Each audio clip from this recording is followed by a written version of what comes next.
Assalamualaikum warahmatullahi wabarakatuh. Ahmad Lembeng hari ini kembali mendatangi warga tak mampu di Gampung Blangbalo, Perlak Barat, Kabupaten Aceh Timur. Wakil Ketua C Komisi DPRK Aceh Timur ini memberi paket sumbangan berupa beras, minyak goreng, dan gula sebanyak 10 paket. Panglima Asahan berharap semoga apa yang saya berikan dapat membantu keluarga tak mampu di desa tersebut, ungkapnya.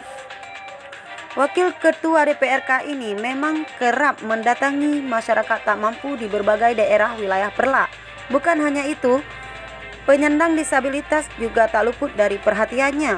Kedatangannya selalu disambut hangat oleh masyarakat. Kesederhanaan dan loyalitas terhadap masyarakat membuat Ahmad Lembeng semakin dicintai rakyat. Semoga daerah lain segera disusul ya Bang.